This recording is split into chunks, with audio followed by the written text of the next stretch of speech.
living a life of the street, being born, being connected with the street life.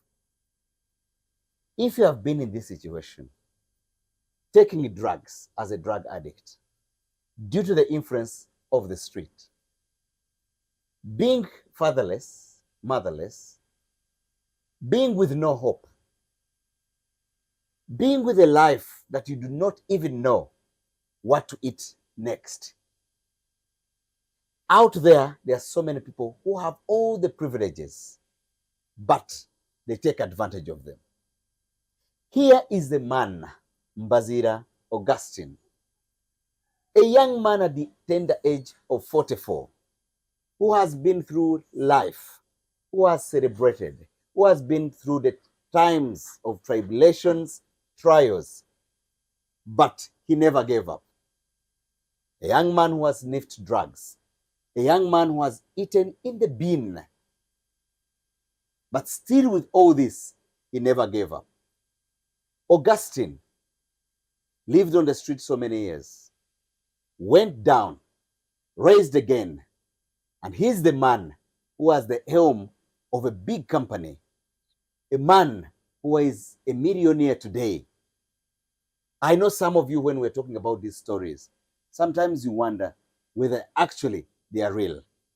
But the life and the testimony of Augustine Mbaziira will show you that no matter the situation you're in, it's just a tick, a small tick like this, a small change of life, that you become the greatest, a great employer, a great owner of a company, a great owner of one of the real estate companies in this country.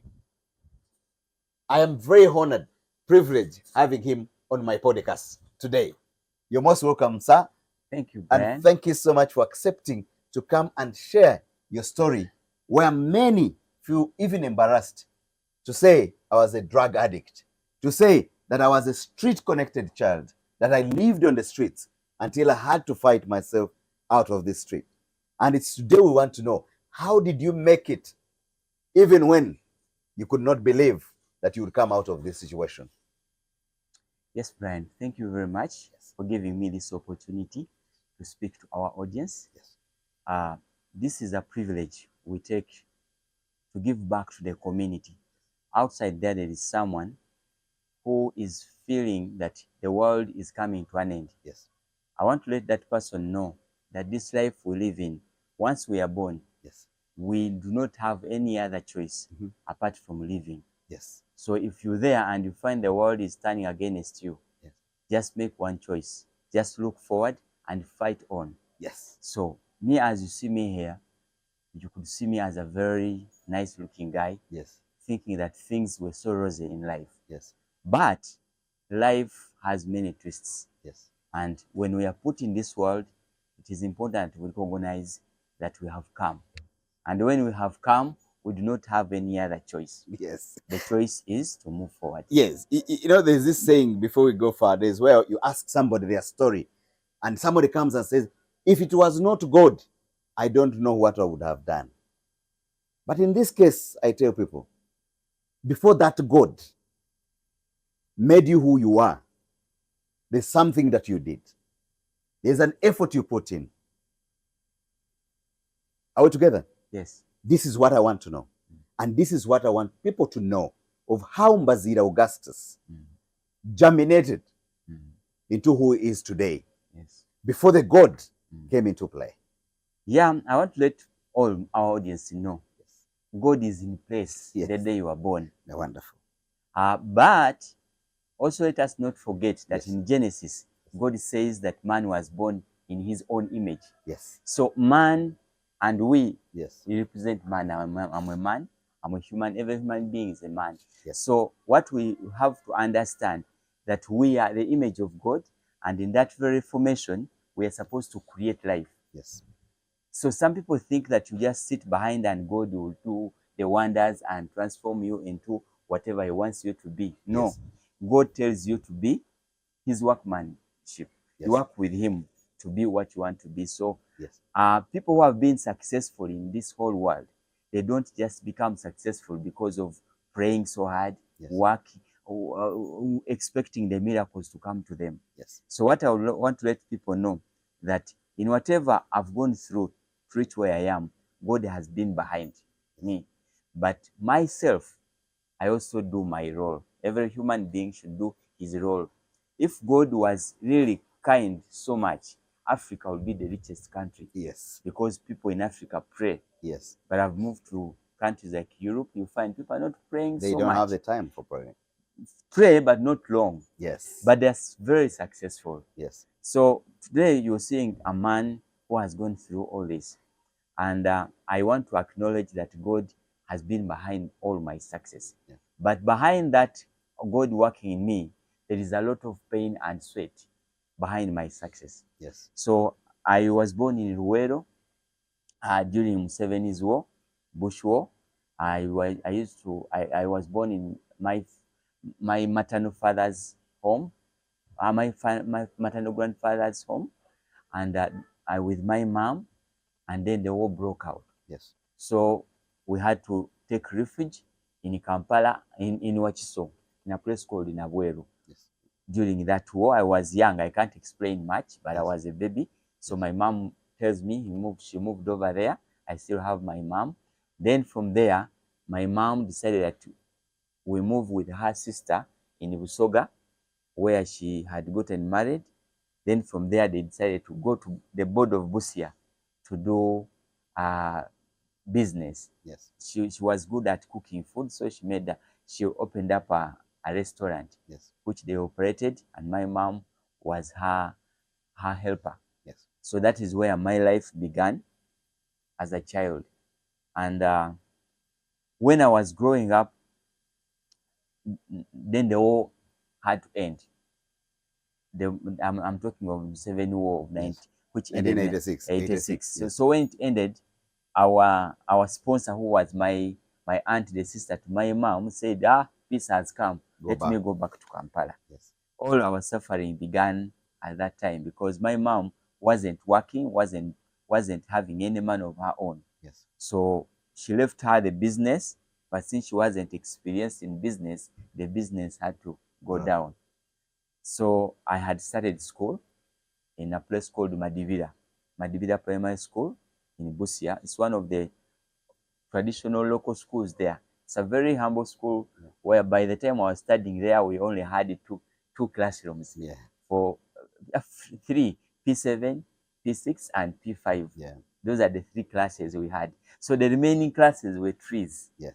Under the tree. Under the tree, and under the tree, you prepared your chair, and your chair could be a stone. So you prepare your chair, and you prepare your stone, and that's why you sit on. So when you play around, you'll find maybe someone who has stolen your stone and taken it to another place. Yes. The way we begin school, it is not the same way now we have this modernity. Our school begins by learning to write on the ground, On the soil, using sticks. the sticks. That is the humbling experience, I would tell you. Yes. And I would move around 7 kilometers to the school barefooted. Yes. And that was the beginning. Yes. But however, just like after the war, like three years, my mom could no longer support me. So I had to start thinking. I was asking my mom, where is my father? My mom told me clearly, no, your father, I don't know where he is. So I said, what can I do? I started pushing harder. It couldn't help. So from that time, I started thinking. My thinking took me to see. I said, now, if my mom doesn't have money, how do I study? Yes. So people ask themselves, what will a young child of around 9 years do? 9 years, that is 1989. I was around 8 years. What will you do? Yes. The story is just simple. It is difficult. If men who are 40 years, 30 years have nothing to do at 40 years, what will a child of 9 years do? Yes. Yes. So I started thinking. I could go back home. I see how my mom was suffering. I said, no, there must be a way. First thing I did, I told myself I'll never bother my mom to ask about my father. Yes. So I gave her peace. Yes. So the other thing I also realized that no one is going to help us. Yes. So I took that step of faith and said, no, I will find a solution for that. So I I started moving around Busia there, and I started seeing what other boys were doing. Yes. During that time, then the whole of Uganda did not have a lot of merchandise. Yes. So that means that there was need for goods from Kenya.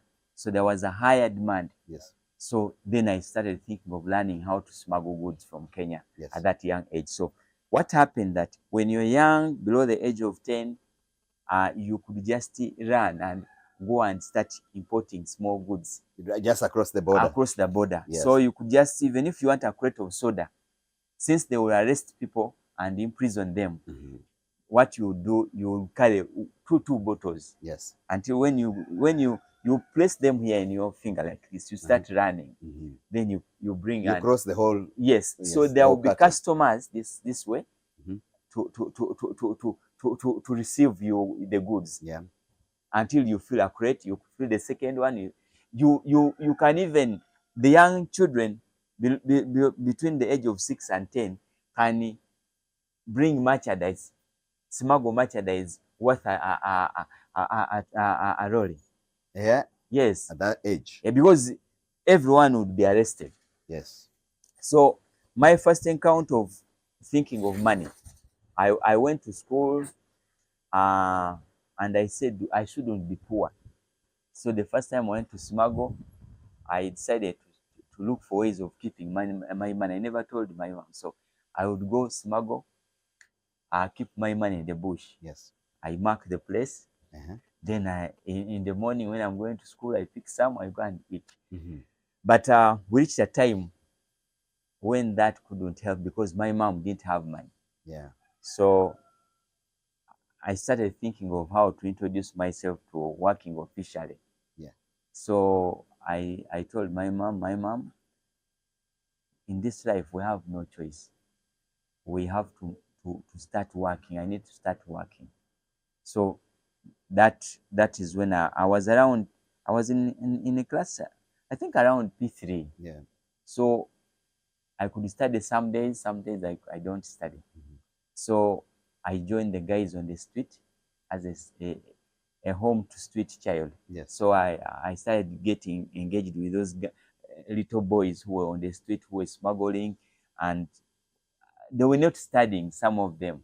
So I could join them, make some money, go back to school, gather some money, take back to my mom, and that's how I started supporting my family. So by the age of 11, I was already in the process of fully understanding how to make money. So by that time, there was a lot of demand of sorghum, millet, and groundnuts. So at that age, I started smuggling.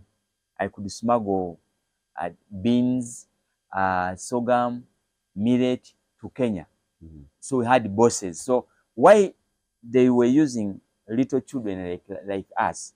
Because they couldn't imprison us. Yeah, because the law can't allow. Yes. So I could make money, then go back to school. So I was off school, off home, on the street, juggling life at that age. Yeah. So what I would tell people to know, that if God created you and you are alive and you are healthy, there is no use for you to say that you don't have your father, you don't have your mother. No, that is all bullshit. The whole story is that you can make it through life. Yes. The difference is that it will be painful, it will be hard. Yes. But you will, and you will succeed. Yeah. So my early life started like that. So you mean, are you the only child of your mother and your father? Yeah, I'm the only child of my father. Yes. But my mom gave birth to another brother of mine. Yes. Who hasn't recovered. For him, he hasn't recovered. He's on drugs. He's on drugs up to now. Up to now. Yeah. He has failed to come out of drugs. He didn't recover. He gave birth to my young brother years ahead of me. Yes. Because I saw him grow up. So Yeah. what I would say, during my primary school, I was I got to be on the street to earn Yes. something. I then started taking drugs. I didn't only stop there. I enjoyed watching movies. Yes. The question would be, how do you do all those things Mhm. and then move forward? No. I think God gave me an instinct Yes. as a child, and that makes me to be special in life. Yeah. Whatever I did, I understand the dynamics of surviving. Yes. For example, I enjoy watching movies, but I could study in the morning, in the evening, I Good. disappear, I go to watch movies. Yes. And some of the movies I watched inspired me, Yeah.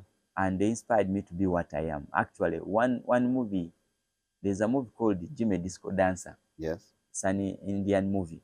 In this movie, there was this young boy who was with his mother and didn't have his father, but he was a talented musician. Yes. So this child went on the street to start drumming to support, to feed his family. That movie is so interesting that he managed to make it into through life. So when I watched that movie, I became the star. So when you talk about your brother, are you the one who initiated your brother into drugs? My brother, I didn't initiate him Yes. because myself, I didn't become so much addicted Yes. because I was smart. Yes. Why I joined this thing of taking drugs? To make sure that I connect. It's a connecting habit. Yes. I wasn't addicted myself. So my brother, when he was growing up, he started taking drugs and he got affected. Affected. How old is he? It could be around, I think around 36 now. He's not recovered. You've not tried. He's Have you not. tried to bring him out to rehabilitate him? I've tried my level best, but I haven't managed. Yes. And he's not married. He doesn't have any family. And actually, even now, I support him to pay for his home, well, for his room where he stays. Yeah. But Yes. you can find him drunk anytime, any day. So it's an effect. So we believe that if there is someone there who has an upper hand of understanding how to help, that will be great. Yes. So back to my story. That's how I went to school, off, on street, at school, this school. I finished my primary and I was a very, very, very brilliant child. I got my first grade. And then it came to the time of going to secondary school. Still, there was no money. And I joined a school there, called the uh, Soma High School. That is in Busia as well. Busia. Busia, yes. That school it was just beginning, so it also didn't have chairs. We could sit on stones. Yeah. And unfortunately, after just 1 year after I finished my primary school, while smuggling, I was arrested and imprisoned. Yeah. So I dropped out of school. Yeah. It was tough because I really loved to go to school. Why were you prison? Is it because of the smuggling? Yeah, I Or was. because that time you have coming of So age? after I was coming of age, but now I was becoming a big smuggler, trying Yes. to do Heavy, heavy things. So one fateful weekend, I went to smuggle, and I was carrying a crate of beer. When we used to carry those crates of beer, we could make these big caveras. They are big caveras. You prepare them, put a handle, then you put the beers, the sodas inside there. Then you put it here. And then you Yeah, carry by that across. time I think I was about 14. Then you muscle it out. It isn't. They are on the border. There are bushes, so you go through those, we have those panya, the shortcuts. So you go through those bushes and you carry. So it's survival for the fittest. Yeah. So you have to move with your goods on the back. So one fateful day, uh, they nabbed us, they got us, and they took us to police. Then they put us into prison, police cells. We stayed there weekends. All the weekends we were there, and it is tough. It was tough, but one experience I would tell you is that when I reached the prison, I was lucky because of the community connection, that I was so much connected with those gangs on the street. Yes. I went while there. I met so many people who were my friends, Yes. and it it was So cool. life in prison was very easy for you. You can say it was Because very easy. You had the connection. Yes. But something you should do, appreciate. I Yes. always tell people to appreciate whatever happens. So when I reached there, I was with my friend called Odiambo. When we put there, one of the cell leader was my friend, because one other thing I used to do, which I haven't told you, we had on the border, there is a piece of land which remains in between. Yes. That piece of land is called no man's land. Yes. So that no man's land is not a territory of anybody. Yes. So what used to happen, we could work with the gangs, the thieves, and as the young boys there who were trying to survive, they could steal people from there. So what happens for you as a young boy is it's you to convince. They could tell you, go and call that one. You call them. They rob them. They give you some kakat. Yeah. Yes. So at the border there, that section, and what you should know that during that time, Uganda and Kenya, they were not in good terms. Yes. So we exploited that opportunity, whereby this side can't come to arrest you, this side can't come to arrest anybody. Yeah. So robbery happens broad In day. between. Broad day. If you're crossing from Kenya, they rob you from there. Yeah. And no one will do anything. Yeah. So that's how we used to survive with those guys. So when they arrested me the first time and put me in, those guys, the chief was my buddy. Yes. So we stayed there. They were so hungry with us, saying, no, how did they take these young boys? At least for us, we have committed an offense, but you boys. Yeah. So my brother, that's how I ended there. I was there, and even my mom didn't know where I was. Yes. But they got to know, I think, later, and we were taken to court, and we were sentenced. For how long at that age? We were young, so our sentence was lighter. Yes. They told us that it's called the makanyagadongo in Swahili, stepping on another country's territory without permission. Makanyagadongo. Makanyagadongo.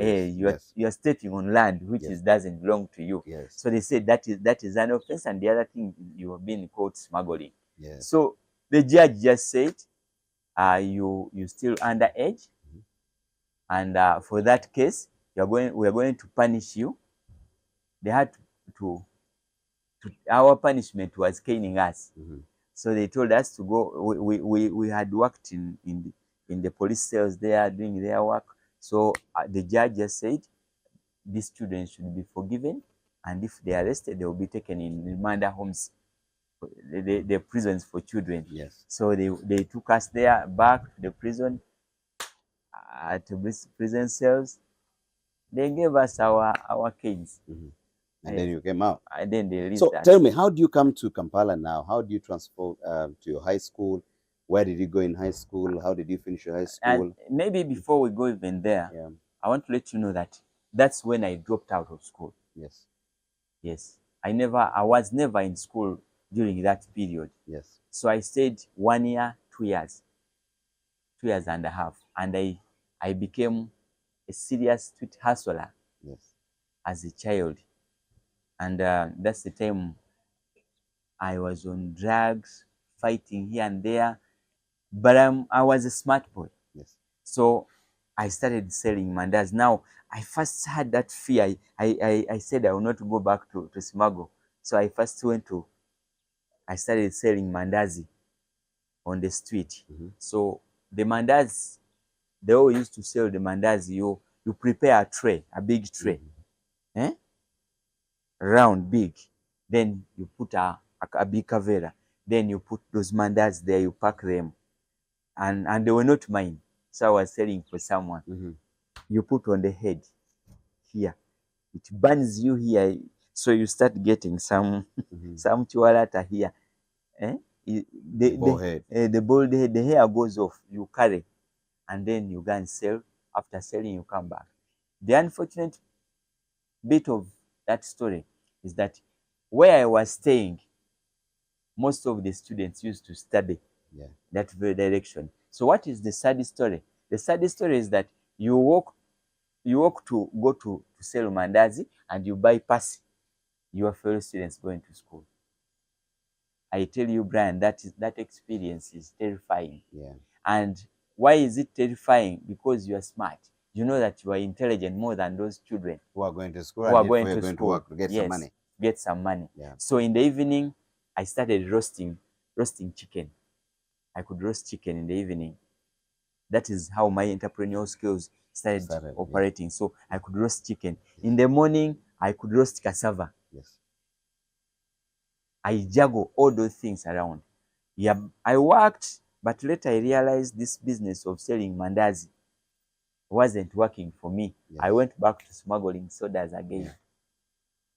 Yeah. And I spent 2 years and a half on the street hustling. But after 2 years and a half, I decided to go back to school. Yeah. After gathering money. And when I decided I should go back to school, it was a hard experience. I had stopped, by the time they arrested me, I had stopped in senior one. And now 2 years and a half had passed. Yes. Now the question would be, which class would I go in? Yeah. And this was a very, very tricky question for me. I needed an answer. But I told myself, wait a minute.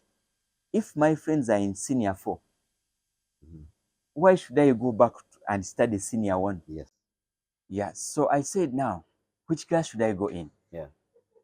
If I go to senior 1, it is embarrassing. If I go to senior 2, still it is embarrassing. My friends whom I was smarter than them, they are in senior 4. Yes. So I said, simple. I'm going to senior 3. Yes. And it was a second term. I told my mom, I've gathered enough money, I'm going back to school. Said, hey, how are you going to finish? So I said, I'm going back to school. But do you know what was the motivation for me to go back to school? I wanted to get an opportunity to get a senior 4 certificate. Yes. I had seen a friend of mine who was a soldier. So I wanted to get a senior 4 certificate so that I can go and join the army. Yes. And I was so proud that when I grow up, I can be recognized for serving my country as a soldier. So I said, no, I'm going to be a soldier. Yes, I'm going to be a soldier. And I was so proud about that. So I said, I'm going back to school. It doesn't matter the grades I'm going to get. I'm going back to school. Yeah. So I went to a school called Central Academy. At that school, there were so many friends of mine. So what I did, I went and convinced the headmaster and told him, you know what? I've come here. I'm supposed to be in senior 4, but I didn't study. So I've decided to come back and study senior 3 and repeat the class. Yes. They accepted me. I entered. I went to, they gave me the opportunity to go back to school. When I reached school, I just saw stars because I couldn't even write. I didn't even know what to do. You stopped in senior 1.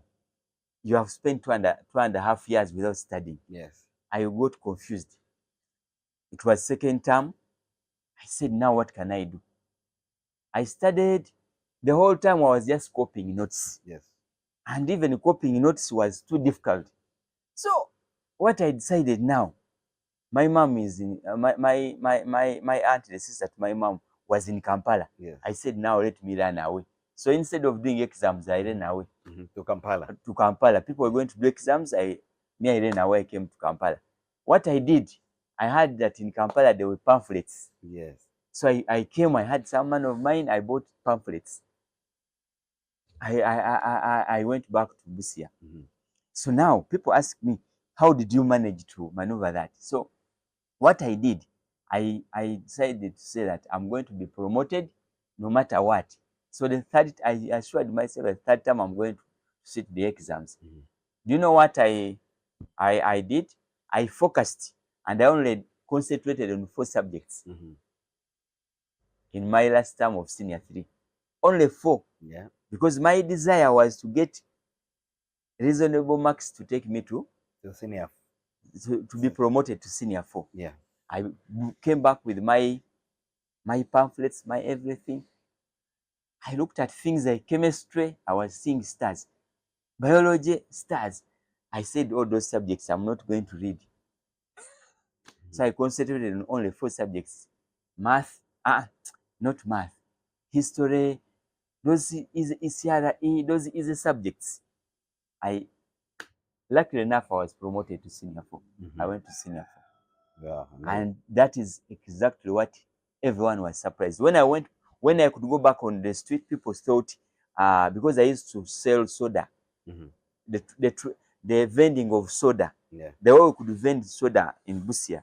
If you're a soda vendor, you vend sodas. The whole street. The whole town, not the whole street. Yeah.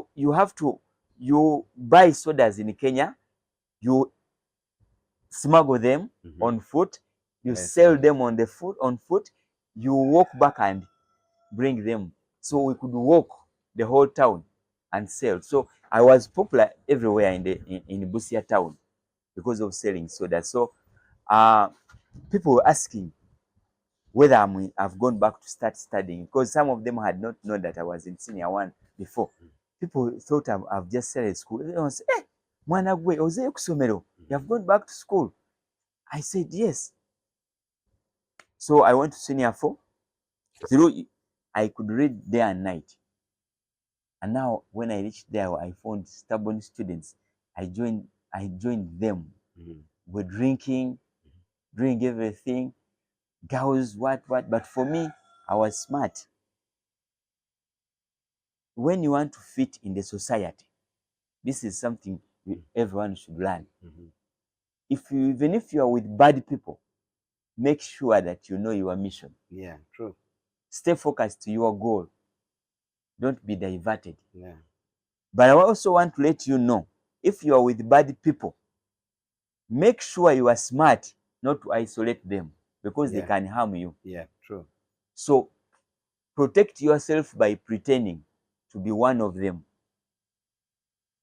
and do what you think will make you succeed. Yeah. So we could drink, we could booze, we could take alcohol and so on during daytime. Guys could move with girls and so on. People were not trading. For me, I bought my books. I could read the whole night without sleeping. So my brother, first term came, my grades improved. Second term came, I had abandoned mathematics, by the way. I refused to attend mathematics class.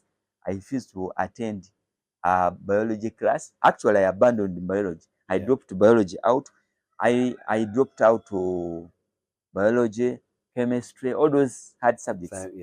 So when I was in my second term, where we do mock, when I dropped biology, everyone said it was comparison. Me, I dropped it.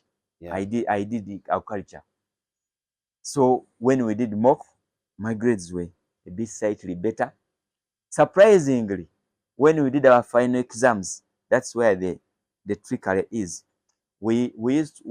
Our school, these schools we study in, poor schools don't have exam centers. So we were sitting in another area where people would do their exams. So during that time, the people we're studying with, the students, these students went to stay at that school where we're going to sit exams. I don't know whether you have experienced such an experience where people go to sit exams in school, yes, other another schools school, because yes. their school cannot I cannot sit to register yeah. them. So my friends say they are going to sit we are going to sit exams there. I calculated and I said, if I go with these boys, they are going to influence me to drink, to stay in their company. I won't read. Me, I refused. I said I'm staying home because the place where we were doing exams, you could get a border and go there.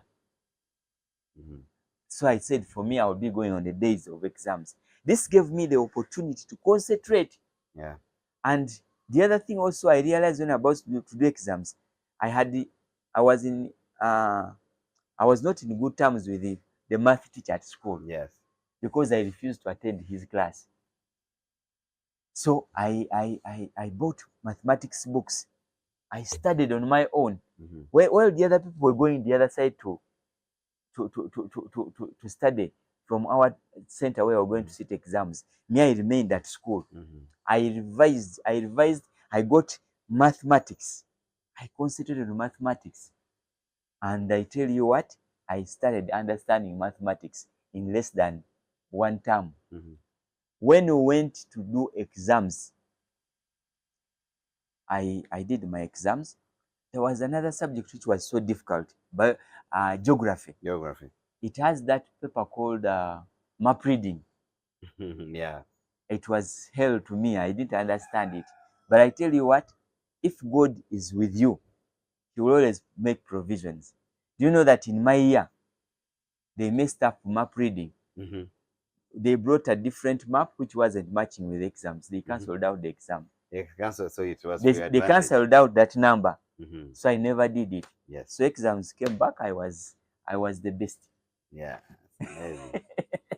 And surprisingly, when exams came back, there was a young man called Mbabazi. Yeah. And me, I'm called Mbaziira. Yeah. So when they said we got only first one grade, only one first grade, in those upcountry schools, getting a first grade is a very big privilege. In the whole district, even. Yes. Many. So at the whole center, it is only me who got a first grade. Yes. So people came and said, we've got one first grade. So everyone was saying Mbabazi. So no one recognized me. Yeah. Because why?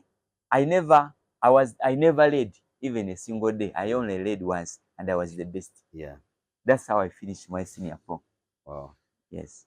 So during that time, I thought of myself and I looked at where I grew up from and I said I needed to change the environment. You know, that place was so tough on me because I remember we had a lot of suffering with my mom there to an extent that we reached a time when our landlord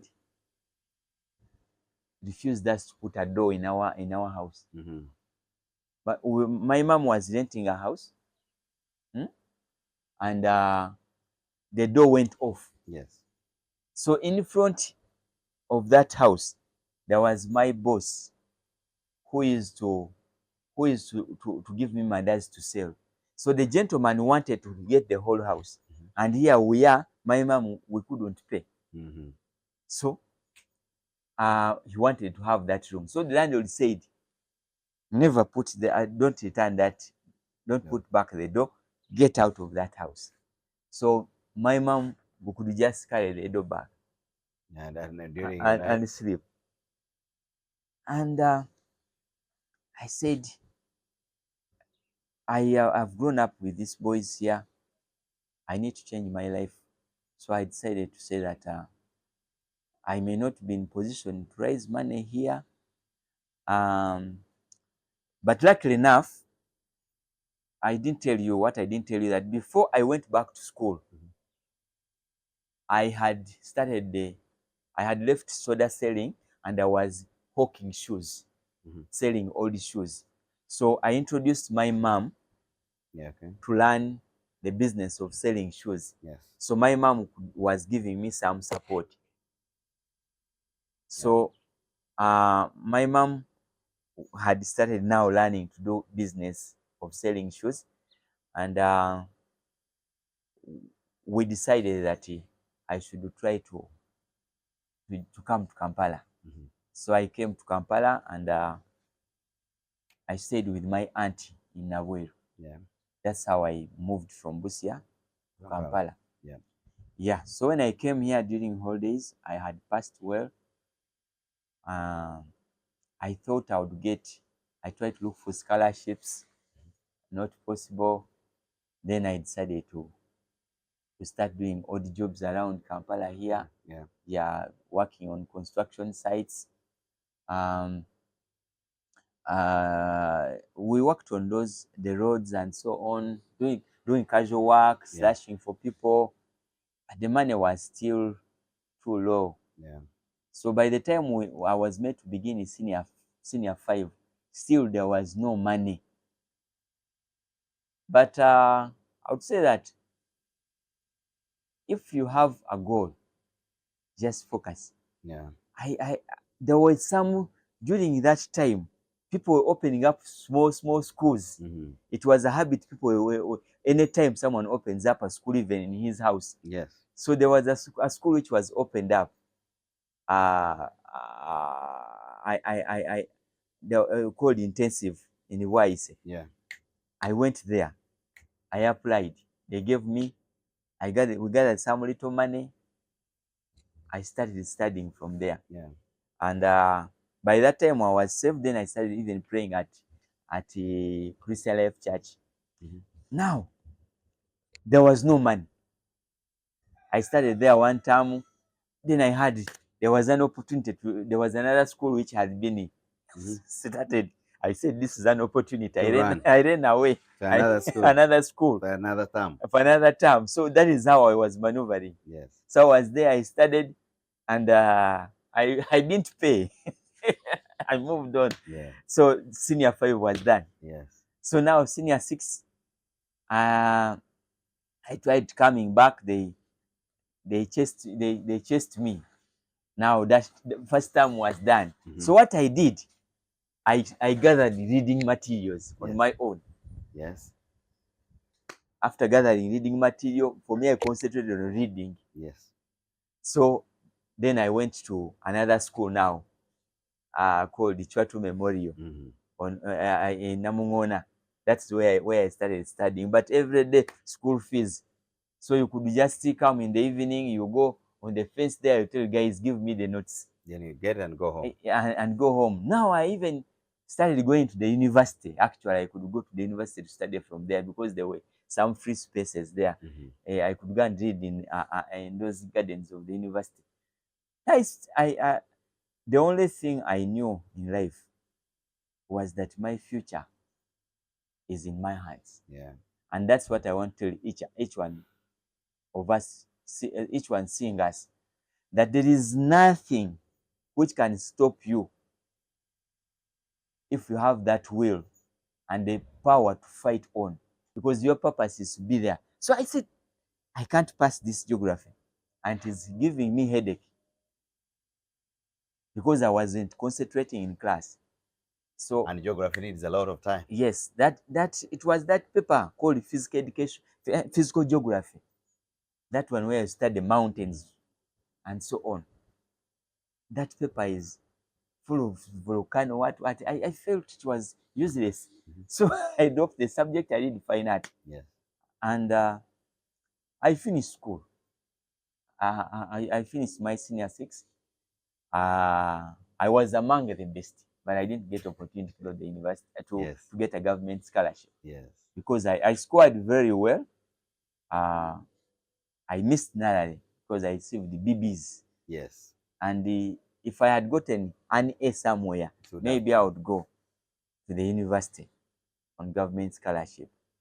So life became so hard that I didn't have the money to go for private. School, yes. By then, and I started doing I continued doing some casual work here in Kampala during that holiday.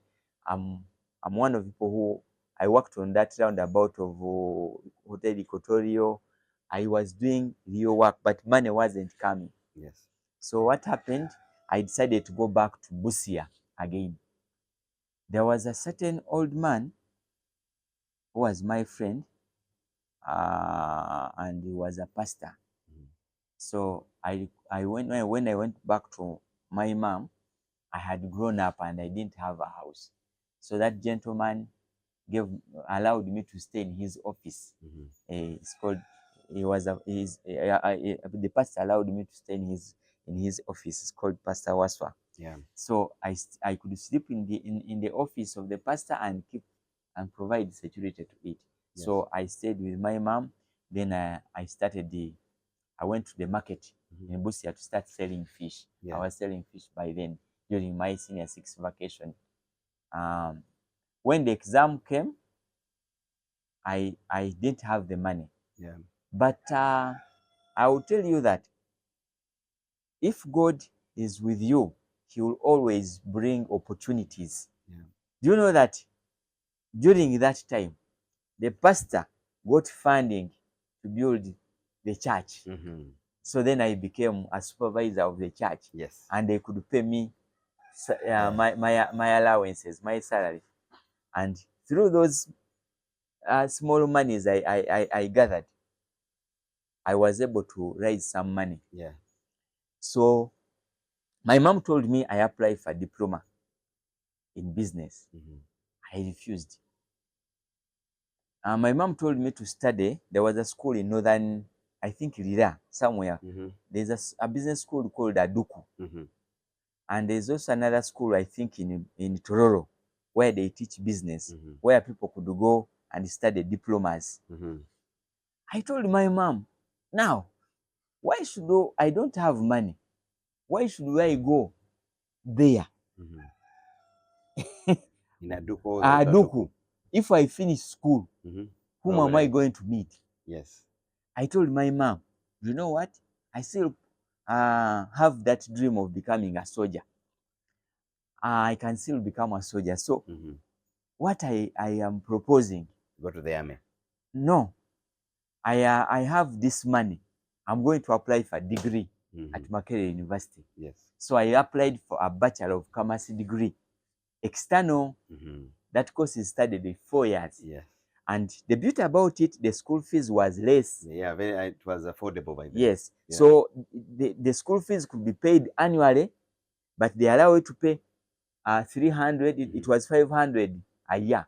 So they could allow you to pay 300, then pay the rest later. The 200 in the second semester, because it was charged a year. And the beauty about it, that they could allow you to do your things. Yes. So I applied. They gave me. And that's how I joined Makerere University. Wow, that's amazing. To do a Bachelor of Commerce degree. And those were 4 years. 4 years. So how did you survive in 4 years? Become external 4 years, and how did you manage financially?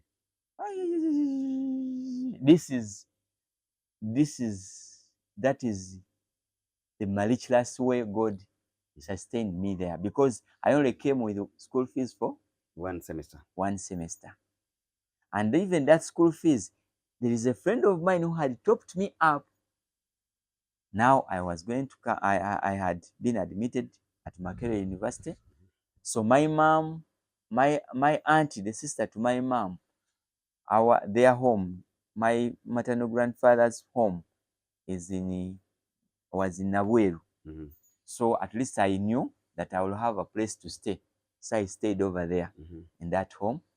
Now when they gave me, I was lucky that my school fees for the first semester was readily available. I paid. Now I started studying. Studying was too hard because I could move. I think they are almost 10 kilometers. Yeah, from Nabweru to Makerere. I could walk Makerere every morning, go back every evening. Food, no food.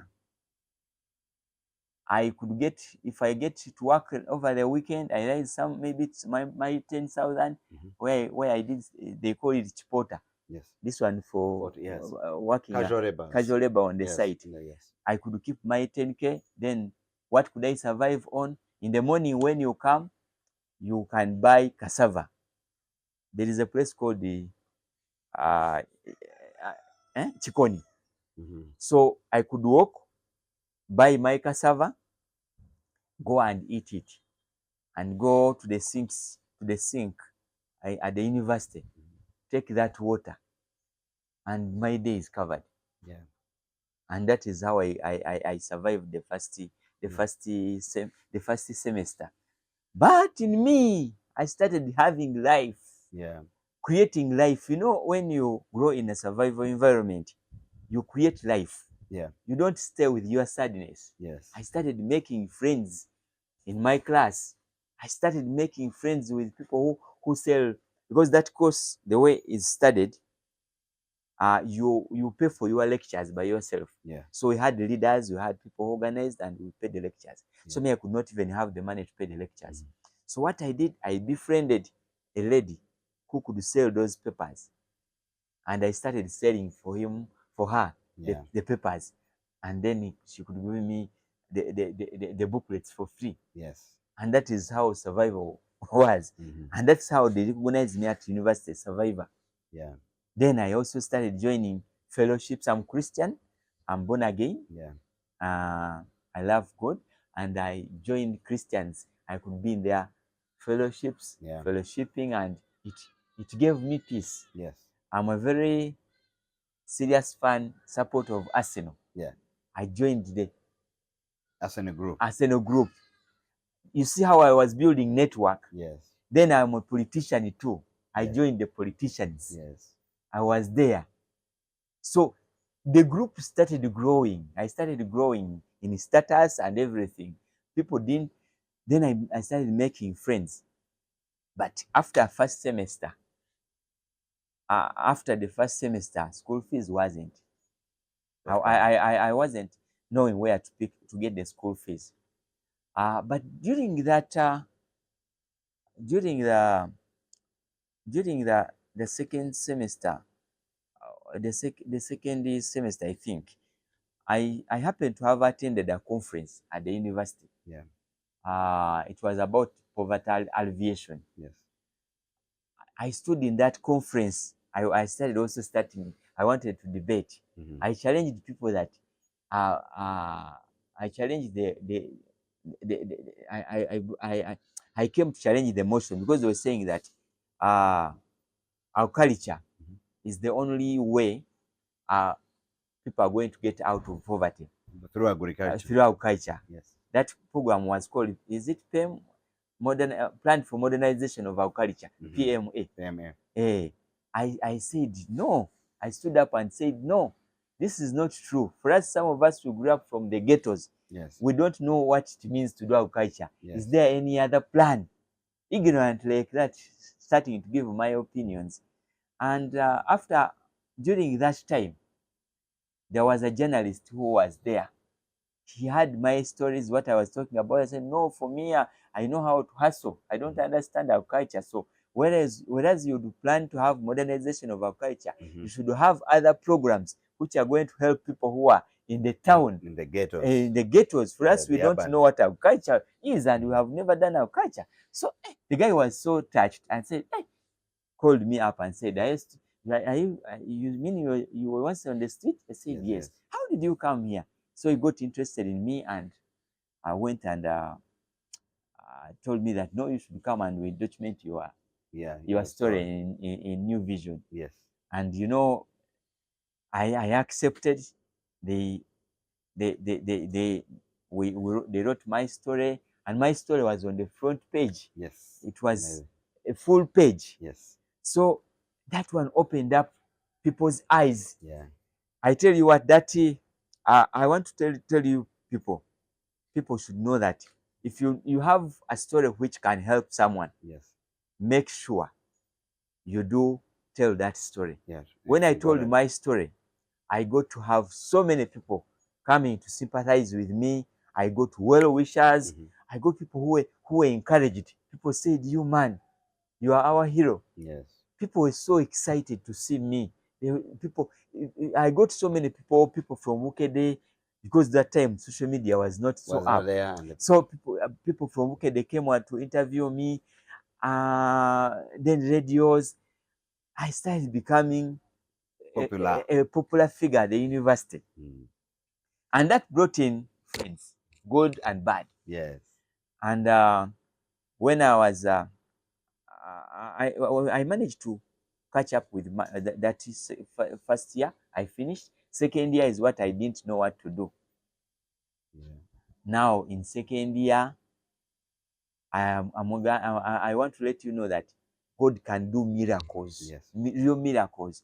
I was invited for a talk show on a new radio station. There is a radio, KFM. Yes. By then it was called Monitor FM. Yes.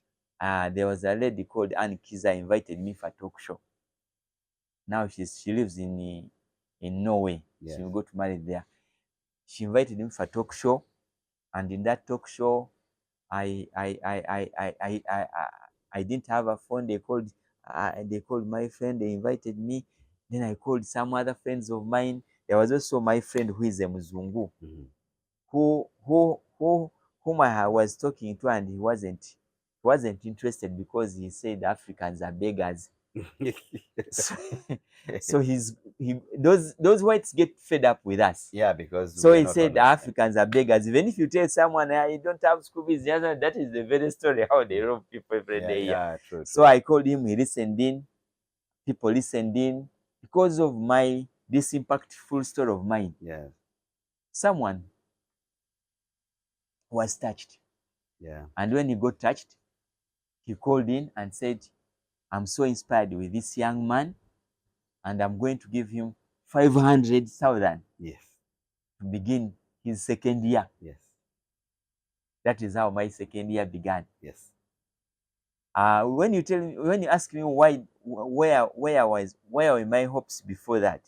No, my first hopes, I haven't told you what were my hopes. My hopes were that I'm smart, I'm intelligent. If I come to university and study for one semester, that one semester, I will be in a position to get teaching jobs around. Yes. Indeed, I got teaching jobs. Yes. In Kampala, there is a school which gave me a teaching job, but they were not paying me. I was just eating posho. Yeah, just eating posho your lunch and then teach. So you are teaching. You teach and they don't pay. I was teaching history, but they don't pay you. Yeah. I think they paid me like twice, and there was no money because you are paid per lessons. Yes. I found that being challenging. So that is the mode I had thought.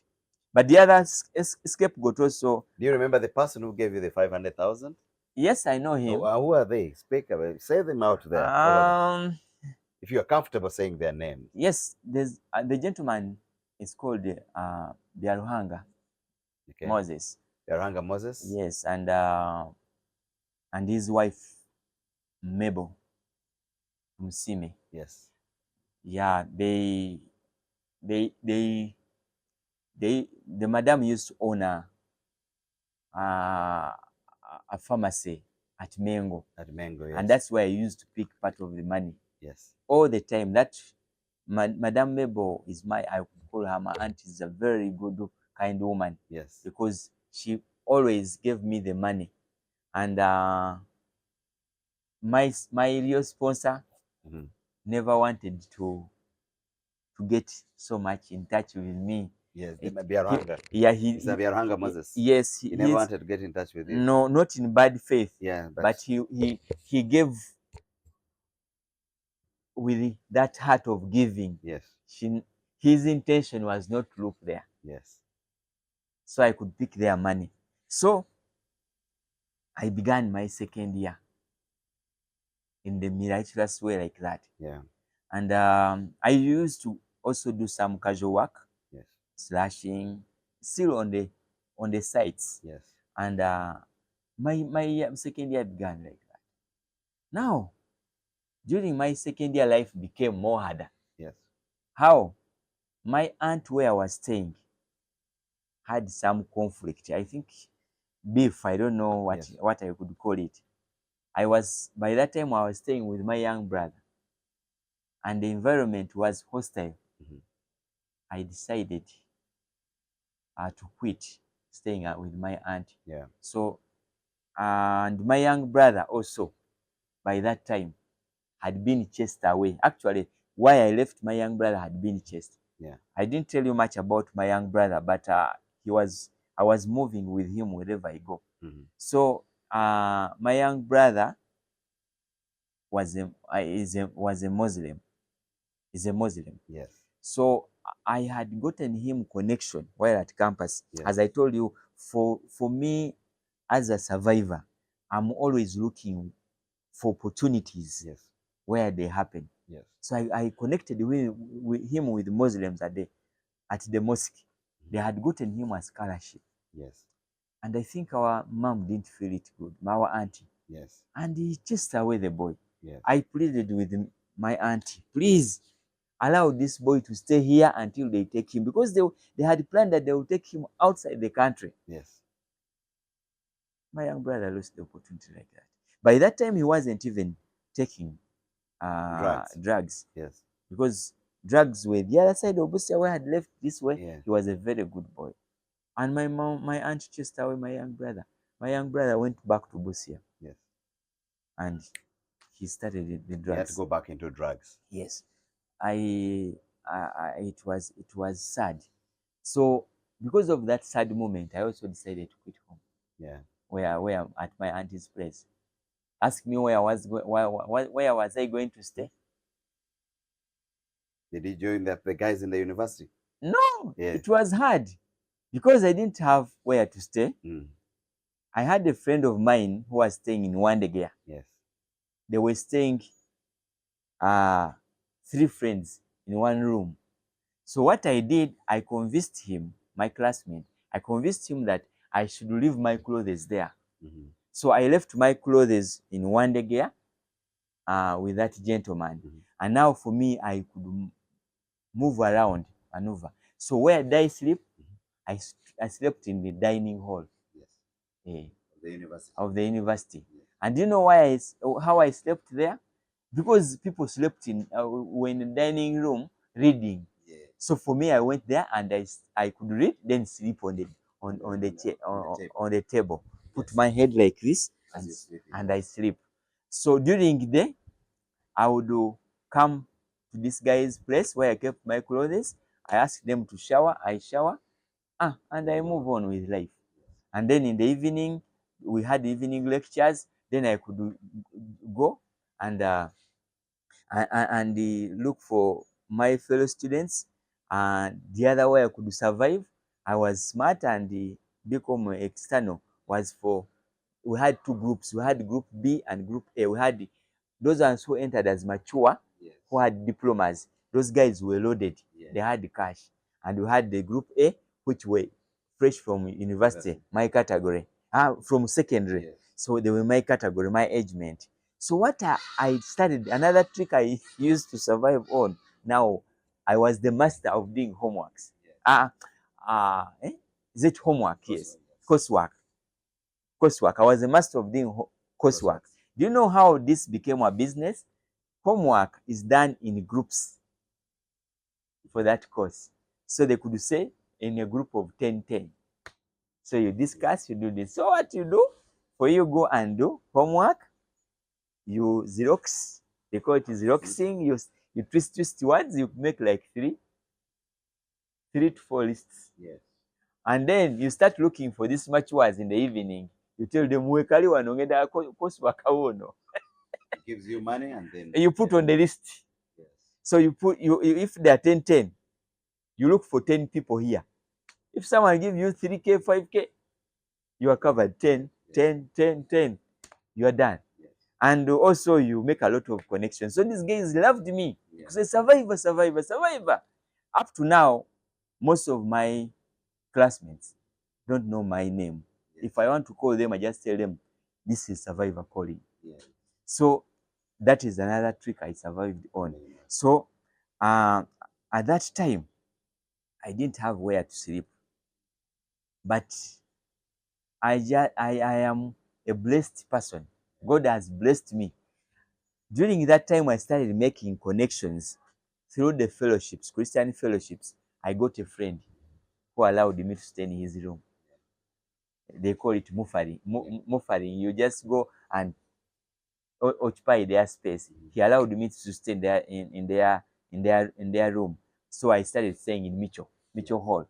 So, but my hall, which I was attached on, was University Hall. So I started staying in Mitchell, but and because of my popularity, even the in charge, he's called who the one in charge of the hall, became my friend. So people never knew that I wasn't a resident there. So how did I survive again? I started making connections in dining halls. So I got a gentleman in Mitchell who introduced me to the rest of the team as his son. I told him my story. He was touched. He said, "No, mwana wange, ngenda kuyimirira nawe." Unfortunately, he passed on. May his soul rest in peace. Then another one in Nkrumah, he also took me there and introduced me as his son. So I had 2 dining halls. Then not from there, I had also befriended girls who were staying in Mary Stewart. When I finished that year, the second year, Yes. I was in second year. Miracle still happened that I was invited on a talk show. I was hosted on Desert Island Disc. Desert Island Disc, yes. It's on Capital FM. Yes. When I went there, I got an opportunity to be given an opportunity to be sponsored on my welfare. Yes. There's an organization called Kamocha Christian Caring Community. Yes. They gave me money to pay rent, and they also gave me money. They also told me to go and pick food at any time. Yes. But me, I had already mastered the skills of surviving because I was living in the hall with my friends. My friend is called James Opoka. He's in London now. Yes. And then another one is called Benjamin in Tanzania. They hosted me in their room. So I never needed that house. Yes. So what I did, I went and picked my young brother and gave him the house they had rented for me. Yes. And then I also gave him the food they had given me. Yeah. And that's how we survived. But along the way, still, money wasn't still enough. But I received the help of my fellow students. Yeah. For example, like in my 4th year, in my 4th year, I was failing to get the money to pay school fees. Yeah. You know that the fellowship put in a basket for me, and they mobilized money, which was sufficient enough to pay for my tuition. Entire tuition. Yes. Yeah. And I remained with a balance, which I gave to my friend. Yes. Also to pay for him. Actually, he was the leader in the fellowship. Yeah. May his soul rest in peace. Called Anthony Wameri, who was the Nup lawyer. Nup lawyer, the former Nup lawyer. Yes. He was my very good friend. We went with him. We were staying near him, and the balance which remained actually is what paid his tuition. He was also struggling. Yeah. So I gave him that money, and he cleared his school fees. So I got the favor. Not only that, there is a lady who also became my guardian angel, who used to work with USAID. Yes. I got another program to be invited on WBS. That lady was so touched of my story. And you know what she did? She designed a fundraising drive. Yes. To get me tuition. Yes. And he also brought in money. Yes. And I finished university on time, 4 years. Yes. And I graduated with a Bachelor of Commerce. Wow, that's amazing. Yes. So after university, I had no job. Yes. Like any other graduate. So how did I survive? I refused to leave one day here. Yes. So now I got a room behind the mosque. There I used to pay 40K. Yes. Yeah. And I started looking around town to see what I can do. Things were not easy. Yeah. Then me and my friend, we teamed up. We opened up a video hall in Wandegea. Yes. As our business. We operate that business in Wandegea. Then what I didn't tell you that the church, there is a church called Makerere Church, played a very big role over there I also had made friends. Yeah. There is a there is a there is a way they could support me in my education. At one time they also gave me some good money. Yeah, Yeah. there is a member there Yeah. who used to work with a certain organized NGO. She Yeah. gave me, I think, sometime almost half of the tuition Yeah. when I was failing. Yeah. Uh, there are so many things I will tell you. To an extent that one day, during my second my third year, I almost died. Yeah. You know how I was going to die? I was struggling to look for tuition, and there Yeah. was no tuition. Yeah. Wasn't enough. Forthcoming. You know that the car had hit me around the main gate. Mm-hmm. Died. So when I graduated, I did that Uganda business. Mm-hmm.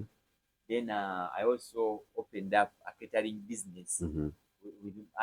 This business was began with another friend. Then this business was also began with another one. So we could do some events. Mm-hmm.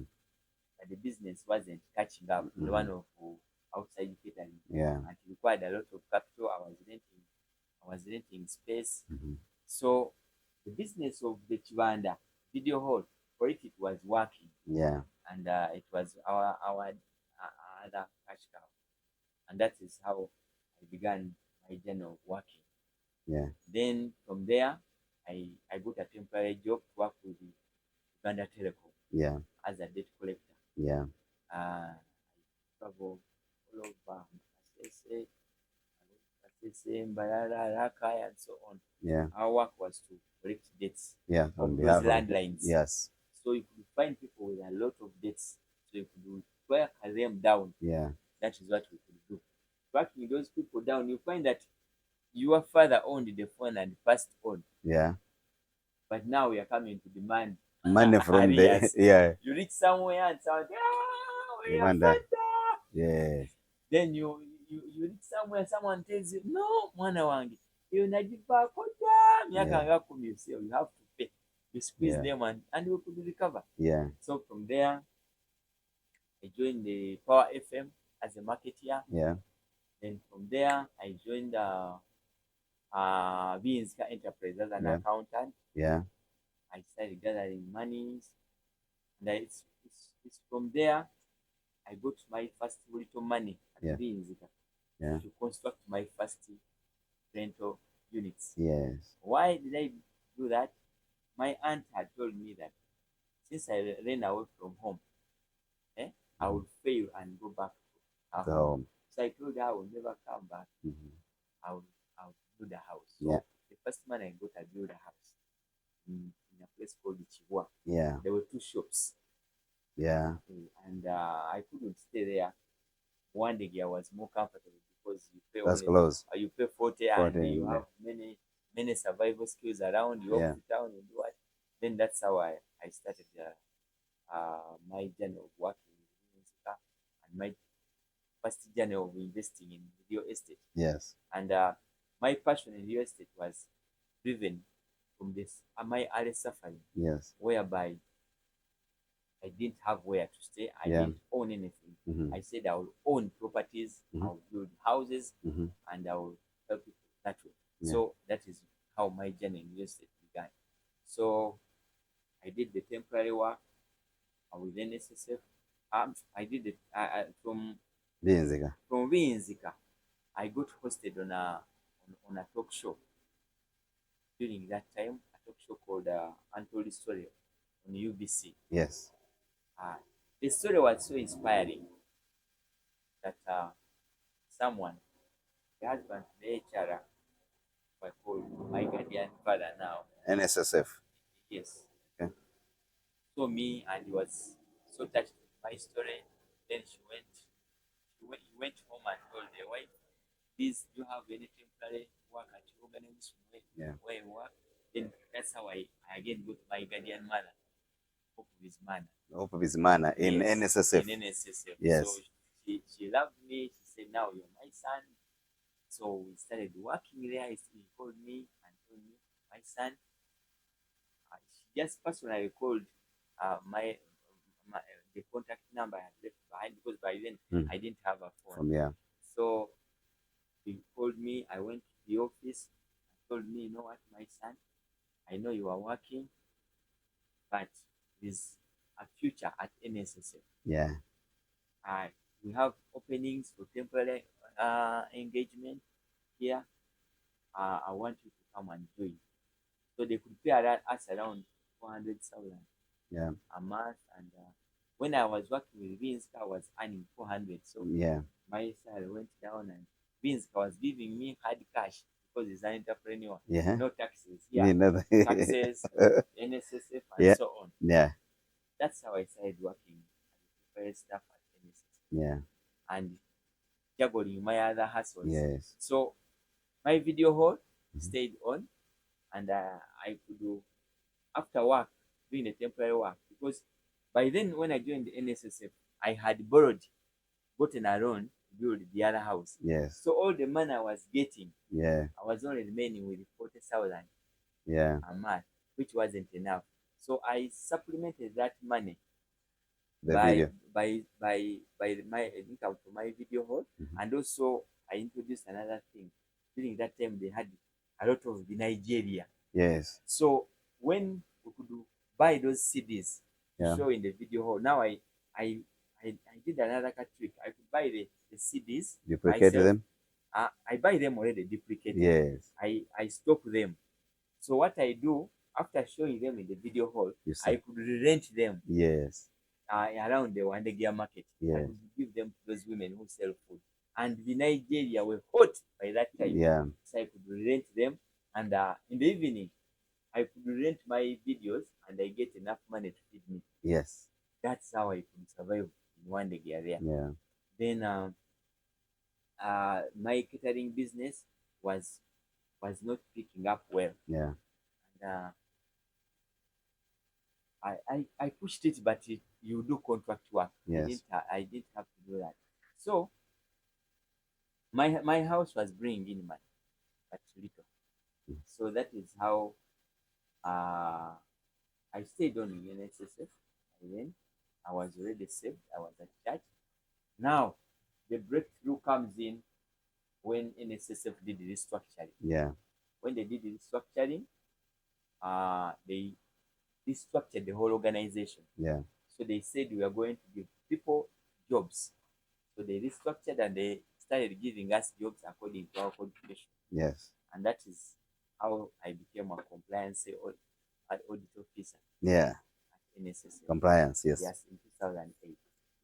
And I had joined in 2007, but I got a full job in 2008. I worked there, but when I got a job, immediately I had also got an offer to work with URA. Yes. Then I chose to work with NSSF. Yes. But when I started working, I decided that life was boring. Yeah. And my passion wasn't for me. Yes. So I said to myself, if I will ever get something like 1 million without working, Yes. I would retire. Yeah. And when I made around 1.2 million Yeah. in 2013, Yeah. You retired. yes, I just woke up one day, I wrote my resignation, I cried. It was tough. This is a lesson people should know. People don't live because of money. Yeah. It's important that we learn to live by what we believe in. Yes. So I had promised myself, and I didn't want to betray myself. The way I was brought up and the life I grew in did not allow me to learn to always postpone what I have decided. Yeah. So I said I promised myself I will retire Yeah. when I get 1 million. So Yeah. I already have 1 million. So I just sat down and I said, guys, Yes. they had just given me a new contract. Very good money, Yeah. very many benefits. Yeah. I cried.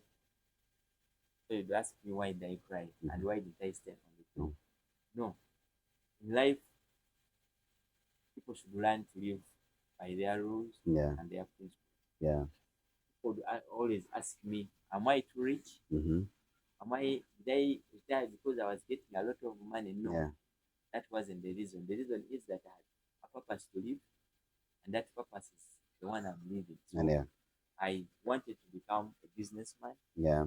and that's what I choose to do. Mm-hmm. So whether life is tough, whether it's too hard, I've never applied for job, Yeah. and I've never even written any CV Yeah. since that time. Yeah. So that is how I retired from NSSF. But along the way, I've met great people. Yeah. Uh, have many contacts. I have. It's a good thing to interact.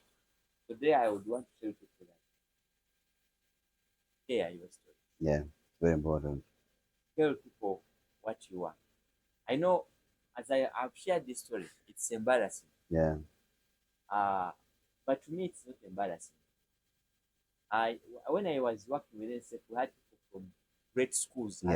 around the country, and Yeah. some people even from Harvard. They were Yes. from outside. They used to be so proud. Yeah. And for me, myself, I used to be more proud than them. Yeah. Why? Because for me, I used to laugh at them. Yeah. I used to tell them, if you went to Budo, you went Mhm. to Namabunga and you're working with me, Yes. tell me I'm greater than you. Yeah. It should be even more better job than here. Yes, if you're with me here, me, Mhm. I'm greater than you. So there's nothing to shy about and Yeah. there's nothing to worry Yeah. about. Yeah. So let us live that passionate. Yes. So I retired, uh, but when I was at NSS, I got so many good things. Yes. That's where I got my opportunity to get married. Yes. I'm married with 5 children Yeah. with a wonderful wife Wife. Yeah. whom I love. Yeah. I started establishing my businesses. I Yes. got capital to establish my businesses, Yeah. and I also love to serve the Lord. Wonderful. So Thank you.